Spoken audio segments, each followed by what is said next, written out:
ಭಾಳ ದಿನ ನಾನು ಮಂಗಳೂರಿನಲ್ಲಿ ಬಂದು ನಿಮ್ಮನ್ನ ಯಾರನ್ನು ಭೇಟಿ ಮಾಡಿರಲಿಲ್ಲ. ಇದೊಂದು ಸಂದರ್ಭ, ತಮ್ಮಗಳನ್ನ ನೋಡ್ತಕ್ಕಂಥ ಒಂದು ಅವಕಾಶ. ಮೊದಲನೇದಾಗಿ ನಿಮಗೆ ನಾನು ಅಭಿನಂದನೆ ಸಲ್ಲಿಸ್ತೇನೆ. ನನ್ನ ಜೊತೆಯಲ್ಲಿರ್ತಕ್ಕಂಥವರು ಶಿವರಾಮ್ ಕಾಸರಗೋಡು. ಅವರು ಕಾಸರಗೋಡಿನ ಸಮಸ್ಯೆಗಳ ಬಗ್ಗೆ ಸುಮಾರು ವರ್ಷದಿಂದ ಹೋರಾಟ ಮಾಡ್ತಾ ಇದ್ದಾರೆ, ಒತ್ತಾಯ ಮಾಡ್ತಾ ಇದ್ದಾರೆ. ನಾಡೋಜ ಡಾಕ್ಟರ್ ಕಯ್ಯಾರ ಕಿಞ್ಞಣ್ಣೆರೆಯವರು ನಾನು ಅವರ ಬದುಕಿರುವಾಗ ಸುಮಾರು 15 ವರ್ಷಗಳ ಕಾಲ ಬದಿಯಡಕ ಕವಿತಾ ಕುಟೀರ ಅಲ್ಲಿಗೆ ಭೇಟಿ ಮಾಡಿದ್ದೇನೆ. ಅವರಿಗಿದ್ದಂಥ ಕನ್ನಡದ ಕಾಳಜಿ, ಅಭಿಮಾನ ನಿಜಕ್ಕೂ ಮೆಚ್ಚತಕ್ಕಂಥದ್ದು. ಆಗಲೇ ಅವರು ಬೆಂಕಿ ಬಿದ್ದಿದೆ, ಬನ್ನಿ ಬನ್ನಿ ಅಂಥೇಳಿ ಆಗಲೇ ಅವರು ಕನ್ನಡದ ಬಗ್ಗೆ ಭಾಳ ಅಪಾರವಾದಂಥ ಗಂಭೀರವಾದಂಥ ಚಿಂತೆ ಇಟ್ಕೊಂಡಂಥವರು. ಕಾಸರಗೋಡಿನಲ್ಲಿ ಭಾಳ ಉದ್ದೇಶಪೂರ್ವಕವಾಗಿ ಕಾಸರಗೋಡನ್ನು ಮಲಯಾಳಿ ಮಾಡ್ತಾ ಇದ್ದಾರೆ. ಇಡೀ ಕಾಸರಗೋಡು ಕನ್ನಡ ಸಂಸ್ಕೃತಿ ನಾಶ ಆಗ್ತಾ ಇದೆ. ಕನ್ನಡ ಶಾಲೆಗಳನ್ನು ಮುಚ್ತಾ ಇದ್ದಾರೆ. ಕನ್ನಡ ಶಾಲೆಗಳಲ್ಲಿ ಮಲಯಾಳಿ ಉಪಾಧ್ಯಾಯರುಗಳನ್ನು ನೇಮಿಸ್ತಾ ಇದ್ದಾರೆ. ಕಡ್ಡಾಯ ಮಲಯಾಳಿಯನ್ನು ಮಾಡಿದ್ದಾರೆ. ಕಾಸರಗೋಡಿನಲ್ಲಿ ಕಡ್ಡಾಯವಾಗಿ ಮಾಡಿದ್ದಾರೆ. ಇವರು ಕನ್ನಡಿಗರು ಕಲಿಬೇಕು ಅನ್ನೋ ರೀತಿಯಲ್ಲಿ ಮಾಡಿದ್ದಾರೆ. ಮಹಾಜನ್ ವರದಿ ಪ್ರಕಾರ ಕಾಸರಗೋಡು ಕರ್ನಾಟಕಕ್ಕೆ ಸೇರಿದೆ. ವರದಿಯಲ್ಲಿ ಸೊಲ್ಲಾಪುರ ಸೇರಿದೆ, ಅಕ್ಕಲಕೋಟೆ ಸೇರಿದೆ, ಜತ್ತ ಸೇರಿದೆ. ಈ ಥರ ನಮಗೆ ಅನುಕೂಲವಿದ್ದರೂ ಅವರು ಸುಪ್ರೀಂ ಕೋರ್ಟ್ನಲ್ಲಿ ಕೇಸು ನಡೀತಾ ಇದೆ. ನಾವು ಮುಂದಿನ ತಿಂಗಳು 2ನೇ ವಾರ ಬೆಂಗಳೂರು ಕರ್ನಾಟಕದ ರಾಜಧಾನಿಯಲ್ಲಿ ಕಾಸರಗೋಡು ಸಮ್ಮೇಳನವನ್ನು ಭಾರಿ ರಾಜ್ಯ ಮಟ್ಟದಲ್ಲಿ ಮಾಡಬೇಕು ಅಂತ ಮಾಡಿದ್ದೇವೆ. ನಂತರ ಕಾಸರಗೋಡಿನ ಬಗ್ಗೆ ಹೋರಾಟ, ಕಾಸರಗೋಡಿನಲ್ಲೇ ಚಳವಳಿಯನ್ನು ನಡೆಸಬೇಕು ಅಂಥೇಳಿ ಚಿಂತನೆ ಮಾಡಿದ್ದೇವೆ. ಈಗ ಕರ್ನಾಟಕ ಸರ್ಕಾರ ಭಾಳ ಗಂಭೀರವಾಗಿ ಕಾಸರಗೋಡಿನ ಬಗ್ಗೆ ಚಿಂತನೆ ಮಾಡಬೇಕು. ನಿಮಗೆ ಹೇಳೋದಾದರೆ ನಂಬೂದಿರಿಪಾದ್ ಚೀಫ್ ಮಿನಿಸ್ಟರ್ ಆಗಿದ್ದಾಗ ಕಾಸರಗೋಡನ್ನು ಬಿಡೋದಕ್ಕೆ ಒಂದು ರೀತಿ ಒಮ್ಮತಕ್ಕೆ ಬಂದಿದ್ದರು. ಆಗ ನಾವು ಯಾರು ಅದರ ಬಗ್ಗೆ ಸರ್ಕಾರಗಳು ಕಾಸರಗೋಡಿನ ಬಗ್ಗೆ ಅಲ್ಲಿ ಮಾತನಾಡಲಿಲ್ಲ. ಈಗ ಯಾರು ಮಂಜೇಶ್ವರ ಗೋವಿಂದ ಪೈಗಳು ನಾಡೋಜ ಕಯ್ಯಾರ ಕಿಞ್ಞೆ ಹೋದ ನಂತರ ಅಲ್ಲಿ ಮುಖಂಡತ್ವೇ ಹೊರಟೋಗಿದೆ. ಇವರು ಶಿವರಾಮ್ ಕಾಸರಗೋಡು ಪಾಪ ಭಾಳ ನಿರಂತರವಾಗಿ ಹೋರಾಟ ಮಾಡ್ತಾ ಇದ್ದಾರೆ. ನಾವಂತೂ ಕಾಸರಗೋಡು ಬಗ್ಗೆ ಭಾಳ ಗಂಭೀರವಾಗಿ ಚಿಂತನೆ ಮಾಡಿದ್ದೇವೆ. ಕಾಸರಗೋಡು ಮುಂದಿನ ತಿಂಗಳು ಸಮ್ಮೇಳನ ಆದ ನಂತರ ಕಾಸರಗೋಡು ಗಡಿ ಬಂದ್ ಮಾಡ್ತೀವಿ. ಕರ್ನಾಟಕ ಕೇರಳ ಅದು ಗುಂಡ್ಲುಪೇಟೆ ಕಡೆಯಿಂದ, ಈ ಕಡೆ ಮಂಗಳೂರು ಕಡೆಯಿಂದ, ಗುಂಡ್ಲುಪೇಟೆ ಕಡೆಯಿಂದ ವಯನಾಡು ಅವ್ರದ್ದು ಬರುತ್ತೆ.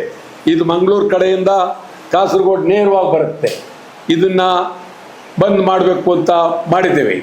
ನಾವು ಹಿಂದೆ ಕಾಸರಗೋಡಿನ ಬಗ್ಗೆ ರಾಷ್ಟ್ರೀಯ ಹೆದ್ದಾರಿ ಸತ್ಯಾಗ್ರಹ ಮಾಡಿದ್ದು ಸುಮಾರು ಒಂದು 3 ವರ್ಷ ಆಗಿರಬೇಕು.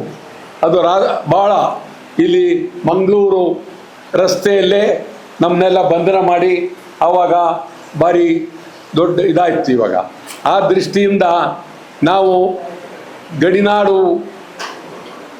ರಾಷ್ಟ್ರೀಯ ಚಿಂತನೆ ಆಗಬೇಕಾಗಿದೆ. ಇದು ಗಡಿನಾಡಿನ ಬಗ್ಗೆ ಇಲ್ಲಿ ಸಂಪೂರ್ಣವಾಗಿ ಅವರು ಕಾಸರಗೋಡನ್ನ ಮಲಯಾಳಿ ಮಾಡೋದಕ್ಕೆ ಬಹಳ ವ್ಯವಸ್ಥಿತವಾಗಿ ನಡೀತಾ ಇದ್ದಾರೆ.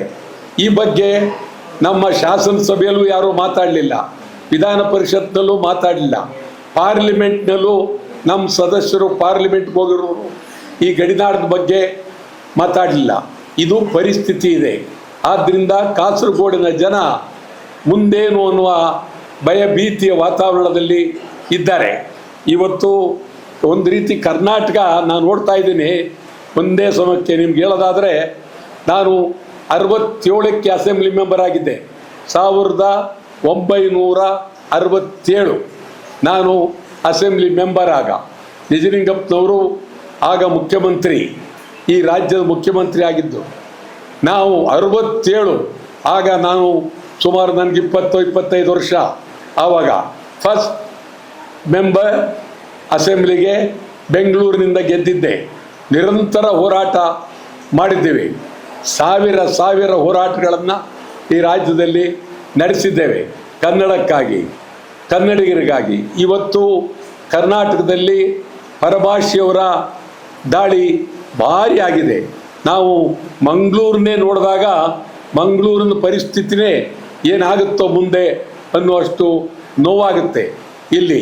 ಆದ್ರಿಂದ ಮಂಗಳೂರು, ಕರಾವಳಿ ಜಿಲ್ಲೆಗಳು, ಕಾರವಾರ, ಮಂಗಳೂರು ಇವೆಲ್ಲ ಇದ್ರ ಬಗ್ಗೆ ನಾವು ಪ್ರಾಮಾಣಿಕ ಚಿಂತನೆ ಮಾಡದೇ ಇದ್ದರೆ ಮುಂದಿನ ದಿನಗಳಲ್ಲಿ ಕನ್ನಡಿಗರು ಭಾಳ ಅಲ್ಪಸಂಖ್ಯಾತರಾಗ್ತಕ್ಕಂಥ ಪರಿಸ್ಥಿತಿ ಬರುತ್ತೆ. ಕನಿಷ್ಠ ಬಂದವರು ಇಲ್ಲಿ ಕನ್ನಡದ ಬಗ್ಗೆ, ಕನ್ನಡ ಸಂಸ್ಕೃತಿಯ ಬಗ್ಗೆ ಇವರಿಗೆ ಚಿಂತನೆ ಇಲ್ಲ, ಯಾರು ಇದರ ಬಗ್ಗೆ ಗೌರವ ಇಲ್ಲ. ಇವತ್ತು ಎಲ್ಲ ಕಡೆ ಬಿಹಾರ್ನವ್ರು ಬರ್ತಾ ಇದ್ದಾರೆ, UP ಅವರು ಬರ್ತಾ ಇದ್ದಾರೆ. ಏನು ಇಡೀ ಕರ್ನಾಟಕ ಏನು ಆಗ್ತಾ ಇದೆ ಅಂತಂದರೆ ಇದನ್ನು ಭಾಳ ಚಿಂತನೆ ಮಾಡೋಕ್ಕಾಗೋದಿಲ್ಲ. ಈಗ ರಸ್ತೆಯಲ್ಲಿ ನಿಂತ್ಕೊಂಡು ತಕೊಂಡು ಪಾನಿಪೂರಿ ಮಾಡೋರು ಹೊರಗಡೆಯವರು, ರಸ್ತೆಯಲ್ಲಿ ತಿರುಗಾಡ್ತಕ್ಕಂಥವ್ರು ಹೊರಗಡೆಯವರು, ಏರ್ ಕಟಿಂಗ್ ಸೆಲೂನ್ ಹೊರಗಡೆಯವ್ರದ್ದು. ಏನ್ರಿ ಒಂದು ರೀತಿ ಕರ್ನಾಟಕ ಪರಭಾಷೆಯವರ ರಾಜ್ಯ ಆಗ್ತಾ ಇದೆ. ಇದ್ರ ಬಗ್ಗೆ ನಾವು ಚಿಂತನೆ ಮಾಡಬೇಕು. ಮೊದಲನೇದಾಗಿ IT-BT ಅವರು ಕನ್ನಡಿಗರ ಬಗ್ಗೆ ಸ್ವಲ್ಪ ಗಂಭೀರವಾಗಿ ಚಿಂತನೆ ಮಾಡಬೇಕು. ಕನ್ನಡಿಗರನ್ನು ಕಡೆಗಾಣಿಸ್ತಾರೆ. ಕರ್ನಾಟಕದಲ್ಲಿ ಅವರಿಗೆ ಜಮೀನು ಬೇಕು, ಕರೆಂಟ್ ಬೇಕು, ಸಂಪಾದನೆ ಮಾಡಬೇಕು. ಆದರೆ ಕನ್ನಡಿಗರನ್ನ ಕಡೆಗಾಣಿಸ್ತಾರೆ. ತಮಗೆ ಹೇಳ್ತೀನಿ, ಒಂದು ಕಾಲದಲ್ಲಿ ಬೆಂಗಳೂರಿನಲ್ಲಿ ಸುಮಾರು 59-60ರ ದಶಕದಲ್ಲಿ ಬೆಂಗಳೂರಿನ ಪ್ರತಿ ಹೋಟೆಲ್ನಲ್ಲೂ ಉಡುಪಿಯ ಜನ ಅದ್ಭುತವಾಗಿದ್ದರು. ಇವತ್ತು ಅಲ್ಲಿ ಅದರ ಬದಲು ಉಡುಪಿಯವರ ಬದಲು ಉಡುಪಿಯವರೇ ಕನ್ನಡ ಚಳುವಳಿಯಲ್ಲಿ ಬಹಳ ಅಗ್ರಗಣ್ಯ ಪಾತ್ರವನ್ನು ವಹಿಸಿದ್ರು ಒಂದು ಕಾಲದಲ್ಲಿ. ಇವತ್ತು ನೋಡಿದ್ರೆ ಉಡುಪಿ ಹೋಟ್ಲ್ಗಳಲ್ಲೂ ಬಿಹಾರ್ನವರು ಕೆಲಸ ಮಾಡ್ತಾ ಇದ್ದಾರೆ. ಆ ಪರಿಸ್ಥಿತಿ ನಿರ್ಮಾಣ ಆಗಿದೆ. ಆದ್ದರಿಂದ ನಾವು ಎಚ್ಚರ ವಹಿಸ್ತಾ ಇದ್ದರೆ ಕರ್ನಾಟಕದಲ್ಲಿ ಬಹಳ ಕನ್ನಡಿಗರ ಮೇಲೆ ದುರಂತ. ಮೊದಲು ತಮಗೆ ಹೇಳೋದಾದರೆ, ನಮ್ಮ ಸರೋಜಿನಿ ಮಹಿಷಿ ವರದಿಯನ್ನು ಜಾರಿ ಮಾಡಬೇಕು ಅಂತೇಳಿ ವರದಿಯನ್ನು ನೇಮಕ ಆಯಿತು. ರಾಮಕೃಷ್ಣ ಹೆಗಡೆ ಕಾಲದಲ್ಲಿ ನೇಮಕ ಆಯಿತು. ಇವತ್ತು ಆ ವರದಿ ಮೂಲೆ ಗುಂಪಾಗಿದೆ. ಮತ್ತು ಮೊನ್ನೆ ಸರ್ಕಾರದವರು ಇದನ್ನು ಕನ್ನಡಿಗರಿಗೆ ಉದ್ಯೋಗ ನೀಡಬೇಕು ಅಂಥೇಳಿ ಮಸೂದೆಯನ್ನು ಮಂಡಿಸಬೇಕಾಗಿತ್ತು ಶಾಸನಸಭೆಯಲ್ಲಿ. ಆದರೆ ಅಲ್ಲಿ IT-BT ಅವರ ಒತ್ತಡಕ್ಕೆ ಮಣಿದು ಮಸೂದೆಯನ್ನು ಕ್ಯಾಬಿನೆಟ್ ತೀರ್ಮಾನ ತಗೊಂಡ್ರು, ಅಸೆಂಬ್ಲಿಲಿ ಮಂಡಿಸೋಕ್ಕಾಗಲಿಲ್ಲ. ಇದು ನಿಜವಾಗಲೂ ನಮಗೆ ಕನ್ನಡಿಗರಿಗೆ ಆಗ್ತಕ್ಕಂಥ ಭಾಳ ದೊಡ್ಡ ಘೋರ ಅನ್ಯಾಯ. ಆ ದೃಷ್ಟಿಯಿಂದ ಮುಂದಿನ ದಿನಗಳಲ್ಲಿ ಇದು ಒಂದು ಕಾಯ್ದೆ ಆಗಬೇಕು. ಕನ್ನಡಿಗರಿಗೆ ಯಾರೇ ಕರ್ನಾಟಕದಲ್ಲಿ ಕಾರ್ಖಾನೆಗಳಾಗಲಿ ಸಂಸ್ಥೆಗಳಾಗಲಿ ಏನೇ ಮಾಡಿದ್ರು ಕನ್ನಡಿಗರಿಗೆ ಇಷ್ಟು ಜನಕ್ಕೆ ಕೊಡಲೇಬೇಕು ಅಂತ. ನಿಮಗೆ ಹೇಳೋದಾದರೆ, ಬಳ್ಳಾರಿಯಲ್ಲಿ ಆ ಜಿಂಡಾಲ್ ಕಂಪನಿಯವರಿಗೆ 11,000 ಎಕರೆ, ಒಂದಲ್ಲ ಎರಡಲ್ಲ 11,000 ಎಕರೆ, ಮೊದಲು 6,000 ಕೊಟ್ಟಿದ್ರು. ಈಗ ಮೊನ್ನೆ ತೀರ್ಮಾನ ಮಾಡಿ ಮತ್ತೆ 3,500 ಎಕರೆ, 1 ಎಕರೆಗೆ 1.5 ಲಕ್ಷ ರೂಪಾಯಿ, 1.5 ಲಕ್ಷ ರೂಪಾಯಿನಂತೆ ಜಿಂಡಾಲಕ್ಕೆ ಕೊಟ್ಟಿದ್ದಾರೆ. ಜಿಂಡಾಲ್ನವರು ಎಷ್ಟು ಕನ್ನಡಿಗರನ್ನ ತೆಗೆದುಕೊಂಡಿದ್ದಾರೆ ಏನು ಅಂತ ಹೇಳಿ ನಮ್ಮಲ್ಲಿ ಕೈಗಾರಿಕಾ ಇಲಾಖೆಯವರು ನೋಡಲಿಲ್ಲ, ಮಾತಾಡಲಿಲ್ಲ. ಇದೇ ಪ್ರಕಾರ ಕರ್ನಾಟಕದ ITBT ಅವರ ಹತ್ರ ಮಾತಾಡಬೇಕು. ಅವರು ಬಹಳ ನಮ್ಮ ನಿಜವಾಗ್ಲೂ ನಾನು ಹೇಳ್ತೇನೆ, ನಾನು ಎಂದೋ ಸ್ವಲ್ಪ ಬದಲಾವಣೆ ಆಗಿದ್ದರೆ ಈ ರಾಜ್ಯದಲ್ಲಿ ನಾನು ಏನು ಬೇಕಾದರೂ ಆಗ್ಬೋದಾಗಿತ್ತು.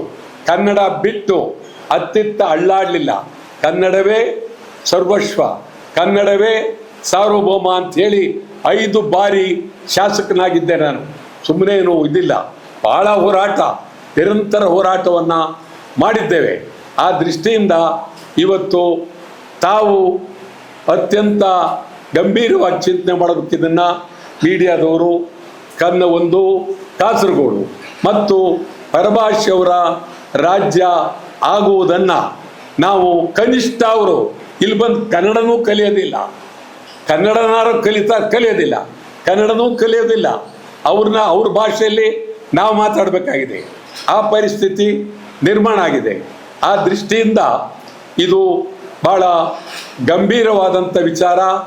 ನಾನು ಇಲ್ಲಿ ಬಂದು ಹಾಗೆ ಹೋಗೋದು ಸರಿಯಿಲ್ಲ ಅಂಥೇಳಿ ನಿಮ್ಗಳನ್ನ ನೋಡಬೇಕಲ್ಲ ಅಂಥೇಳಿ ಭಾಳ ಅತ್ಯಂತ ಪ್ರೀತಿ, ಗೌರವ, ವಿಶ್ವಾಸದಿಂದ ನಮ್ಮ ಮೀಡಿಯಾದವ್ರನ್ನ ನಾನು ಭೇಟಿ ಮಾಡ್ತಾ ಇದ್ದೀನಿ.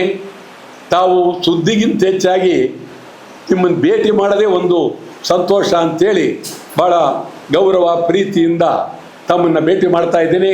ಮುಂದಿನ ದಿನಗಳಲ್ಲಿ ಹೋರಾಟ ಈ ಕರಾವಳಿ ಜಿಲ್ಲೆಗಳಲ್ಲೂ ಆರಂಭ ಆಗುತ್ತೆ.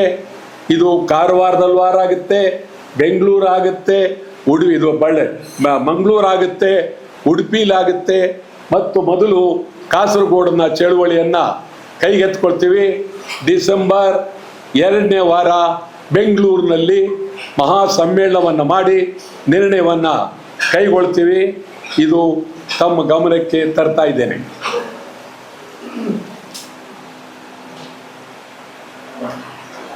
ಈಗ ಗಡಿ ಬಂದ್ ಮಾಡ್ತೇವೆ ಅಂತ ಹೇಳಿ ಯಾವಾಗ ಅಂತ ಯಾವುದು ಗಡಿ ಬಂದ್ ಮಾಡ್ತಾರೆ? ಗಡಿ ಬಂದು ಈಗ ಮುಂದಿನ ತಿಂಗಳು 2ನೇ ವಾರ ನಾವು ಬೆಂಗಳೂರಲ್ಲಿ ಕಾಸರಗೋಡು ಸಮ್ಮೇಳನ ಮಾಡ್ತೀವಿ. ಅದಾದ ನಂತರ ಕೂಡಲೇ 3ನೇ ವಾರದಲ್ಲಿ ಇಲ್ಲೇ ರಾಷ್ಟ್ರೀಯ ಹೆದ್ದಾರಿಯನ್ನು ಇಲ್ಲೇ ಬಂದ್ ಮಾಡ್ತೀವಿ. ಮೊದಲು ಮಂಗಳೂರು ಕಾಸರಗೋಡು ರಾಷ್ಟ್ರೀಯ ಹೆದ್ದಾರಿ ಬಂದ್ ಮಾಡಬೇಕು ಅಂಥೇಳಿ ತೀರ್ಮಾನ ಮಾಡಿದ್ದೇವೆ. 1ನೇ ತಿಂಗಳು 3ನೇ ವಾರವೇ ಇಲ್ಲಿ ರಾಷ್ಟ್ರೀಯ ಹೆದ್ದಾರಿ ಬಂದ್ ಮಾಡೋ ಮೂಲಕ ನಾವು ಸಂಪೂರ್ಣವಾದಂಥ ಹೋರಾಟವನ್ನು ಮಾಡಬೇಕು ಅಂತೇಳಿ ತೀರ್ಮಾನ ಮಾಡಿದ್ದೇವೆ. ಈಗ 2ನೇ ವಾರದಲ್ಲಿ ನೀವು ಸಮಾವೇಶ ಎಲ್ಲ ಮಾಡ್ತಾ ಇದ್ದೀರಿ, ಸರ್ಕಾರದ ಗಮನ ಸೆಳೀಲಿಕ್ಕೆ ನೋಡ್ತಾ ಇದ್ದೀರಿ. ಆದ್ರೆ ಸರ್ಕಾರದಲ್ಲಿ ಈಗ ಕುರ್ಚಿ ಕಚ್ಚಾಟ ನಡೀತಾ ಇದೆಯಲ್ಲ, ಸರ್ಕಾರದ್ದು ಈ ಸಂದರ್ಭದಲ್ಲಿ ನೀವು ಮಾತನಾಡಬೇಕಾಗುತ್ತೆ. ಒಂದು ಮುಖ್ಯಮಂತ್ರಿ ಯಾರು ಬೇಕಾದ್ರೂ ಆಗ್ಬೋದು, ಸಂವಿಧಾನಬದ್ಧವಾಗಿ ಮುಖ್ಯಮಂತ್ರಿ ಆಗ್ಬೋದು ಯಾರು ಬೇಕಾದರೂ. ಯಾರು ಶಾಸಕಾಂಗದ ಮೆಜಾರಿಟಿ ಇರ್ತಕ್ಕಂಥ ಆಗ್ಬೋದು. ಸಿದ್ದರಾಮಯ್ಯನವರನ್ನ ಯಾಕೆ ತೆಗಿಬೇಕು? ಕಾರಣ ಏನು? ಈಗ ಸಿದ್ದರಾಮಯ್ಯನವರನ್ನ ತೆಗೆದು ಅವರಂಥ ಒಬ್ಬ ವ್ಯಕ್ತಿ ಈಗ ಸದ್ಯಕ್ಕೆ ಕಾಂಗ್ರೆಸ್ನಲ್ಲೂ ಇಲ್ಲ, BJPನಲ್ಲೂ ಇಲ್ಲ, JDSನಲ್ಲೂ ಇಲ್ಲ. ಸಿದ್ದರಾಮಯ್ಯ 5 ವರ್ಷ ಮುಖ್ಯಮಂತ್ರಿ ಆಗಿದ್ದರು ಹಿಂದೆ, ಈಗ 2.5 ವರ್ಷ ಆಯಿತು.